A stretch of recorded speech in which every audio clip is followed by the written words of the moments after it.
क्या डालडा घी आप अपने पशुओं को खिला सकते हैं? वनस्पति ऑयल से बना जो डालडा घी होता है, इसके बारे में आज हम चर्चा करते हैं। क्या आप अपने पशुओं को ये घी खिला सकते हैं? यदि खिला सकते हैं तो किन किन अवस्थाओं में खिला सकते हैं? साथ ही साथ इसके बारे में पूरी वो सच्चाई बताएंगे, वो काला सच बताएंगे, जिसको आप अभी तक नहीं सुने होंगे, नहीं देखे होंगे किसी भी यूट्यूब चैनल पे। आज हम आप सभी को डालडा घी के बारे में बताएंगे। आप अपने पशुओं को ये खिला सकते हैं कि नहीं खिला सकते हैं, इसके बारे में पूरा डिटेल में हम चर्चा करेंगे। स्वागत है आप सभी का हमारे YouTube चैनल में, जिसका नाम है डॉक्टर साहब वेट यूट्यूब चैनल। यहाँ पे आपको सही तरीके से जानकारी और सटीक तरीके से जानकारी मिलती है, इसलिए चैनल को सब्सक्राइब कर लें। साथ ही साथ बगल में बेल आइकन है, इसको क्लिक करके ऑल पे क्लिक कर लें। कमेंट में ये जरूर बताएं, क्या इसके पहले आप अपने पशु को डालडा घी दिए हैं? तो बिना विलंब किए चलिए शुरू करते हैं। डालडा घी के बारे में बात करते हैं। क्या ये आपके पशुओं में सुरक्षित है? क्या आपको ये इस्तेमाल कराना चाहिए? क्या आप अपने पशुओं को खिला सकते हैं? यदि हाँ, तो पहले ये बात सुन लें, ये बात समझ लें। पहले हम ये समझते हैं आखिर डालडा घी क्यों बनाया गया। देखिए, बात ये था, उस समय महंगा पड़ता था ये आपका देसी घी। देसी घी बहुत ज्यादा महंगा पड़ता था, इसलिए वैज्ञानिकों ने शोध किया कि डालडा घी बनाया जाए। अब हम बात करते हैं किन किन चीजों से ये डालडा घी बनता है। ये वनस्पति ऑयल के नाम से तो जाना जाता है, लेकिन इसकी सच्चाई क्या है, ये किन किन चीजों से बनता है। खिलाने के पहले आपको ये जानना जरूरी है कि आखिर इसका मैन्युफैक्चरिंग किन किन चीजों से होती है, माने किन किन चीजों से बनाया जाता है। तब आप समझ पाएंगे कि आपके पशुओं के लिए सुरक्षित है या फिर नुकसानदेह है। इसमें प्रमुख तौर पे पॉमुलिन ऑयल यूज होता है। पॉमुलिन ऑयल वही पॉमुलिन ऑयल जो बेस्ट कचड़ा के रूप में जाना जाता है, माने दुनिया का सबसे कचड़ा ऑयल पॉमुलिन ऑयल माना जाता है। जैसा कि आप जानते हैं कि पॉमुलिन ऑयल की वजह से दुनिया भर में बहुत सारे ऐसे पेशेंट बन रहे हैं जो हार्ट के मरीज बन रहे हैं। बहुत ज्यादा इसका केस मिल रहा है हार्ट का। उसका सबसे बड़ा रीजन है पॉमुलिन ऑयल। तो ये पॉमुलिन ऑयल से बनता है डालडा की, पहला ये समझ लीजिए। दूसरा मामला होता है, इसमें सोयाबीन भी डाला जाता है।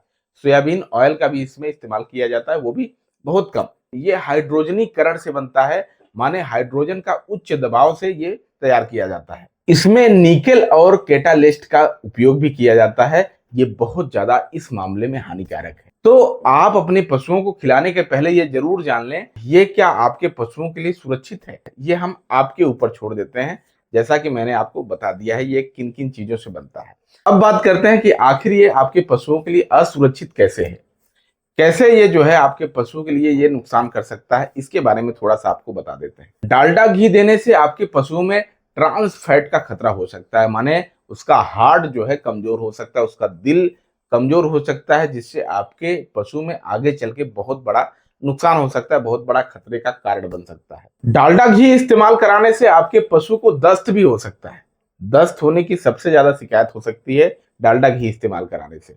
लीवर खराब हो सकता है, किडनी डैमेज हो सकती है। इन तरह की बहुत ज्यादा प्रॉब्लम्स हो सकती है आपके पशु में डालडा घी इस्तेमाल कराने पर। अब बात करते हैं कि आप अपने पशु को डालडा घी इस्तेमाल कराएंगे तो इससे फायदा क्या होगा। देखिए, हर चीज का कुछ फायदा भी है और कुछ नुकसान भी है। तो हमने नुकसान तो आपको बता दिया, अब फायदे की बात करते हैं।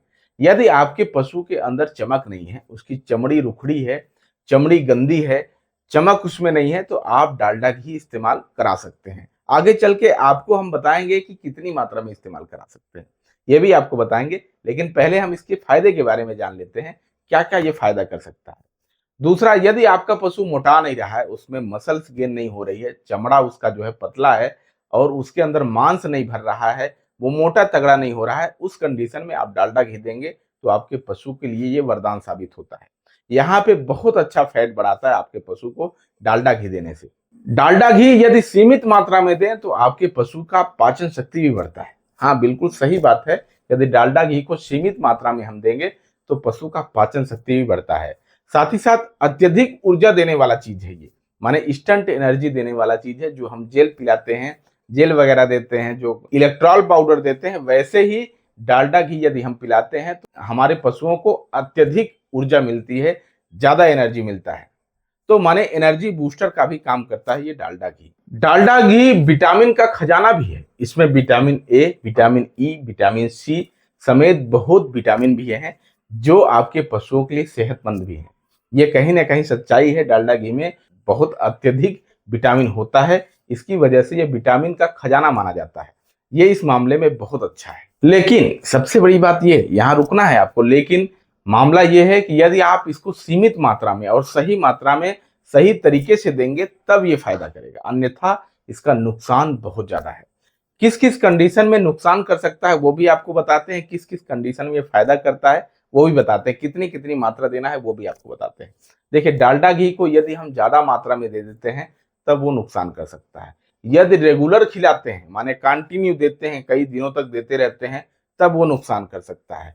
यदि हम इसको सीमित मात्रा में देते हैं और सही तरीके से कभी कभार देते हैं तब आपके पशु के लिए बहुत फायदेमंद साबित हो सकता है। सीमित मात्रा क्या होता है? यदि आपके पशु में गादी लेवटी को बढ़ाना है, माने चमक ले आना है और उसके गादी को बढ़ाना है, उसके थनों का विकास करना है, उस कंडीशन में प्रेग्नेंट का लास्टवां महीना में आप अपने पशु को दे सकते हैं। कितनी मात्रा में वो भी आपको बता रहे हैं। देखिए, यहाँ पे मात्र आपको 50 ग्राम सुबह, 50 ग्राम शाम, बस इतनी ही मात्रा में दें, वो भी एक दिन बीच करके। जैसे मैंने सरसों तेल के बारे में आपको बताया है, सरसों तेल जैसे देना है उसी तरह आप डालडा घी का भी इस्तेमाल करा सकते हैं, वो भी लास्ट वाले माह में, मात्र गादी लेवटी बढ़ाने के लिए, चमक बढ़ाने के लिए, फैट बढ़ाने के लिए इसका रोल है। बाकी और आप सोचेंगे तो और चीजों का इसमें रोल नहीं है। इसमें फैटी एसिड भी होता है, ये दिल की बीमारियां पैदा करता है, हार्ट को ब्लॉकेज करने का खतरा इससे बना रहता है, इसलिए इसका इस्तेमाल बिल्कुल कम से कम करें। मात्र गादी लेवटी बढ़ाने के लिए करें, फैट बढ़ाने के लिए करें। फैट का मतलब यह है शरीर का फैट बढ़ाने के लिए, मिल्क का फैट बढ़ाने के लिए नहीं हम बात कर रहे हैं। शरीर के फैट को बढ़ाने के लिए, मोटा तगड़े करने के लिए आप कर सकते हैं। विटामिन की यदि कमी हो तो वहां कभी कभार खिला सकते हैं, अन्यथा आप डालडा घी स्किप कर सकते हैं। इसकी जगह सबसे ज्यादा सुरक्षित अगर माना गया है तो सरसों तेल। सरसों आप डायरेक्ट ले जाइए, पिरवा के कच्ची घानी सरसों तेल अपने पशु को पिला सकते हैं, वो भी मात्र 100 ml, 50 ग्राम सुबह, 50 ग्राम शाम। उम्मीद है कि आज की ये जानकारी आपके लिए काफी इंफॉर्मेटिव, काफी हेल्पफुल रही होगी, जिससे आप अपने पशुओं का रख रखाव मैनेजमेंट ठीक कर सकते। तो फिर से आपसे निवेदन है, यदि आप हमारे चैनल को सब्सक्राइब नहीं किए, नए हैं तो चैनल को सब्सक्राइब कर लें, साथ ही साथ अपने किसान दोस्तों के शेयर करें ताकि उनको भी ये नॉलेज मिल सके। मिलते हैं एक नई जानकारी में, नई वीडियो के साथ, तब तक के लिए सभी को जय हिंद, जय भारत, जय किसान।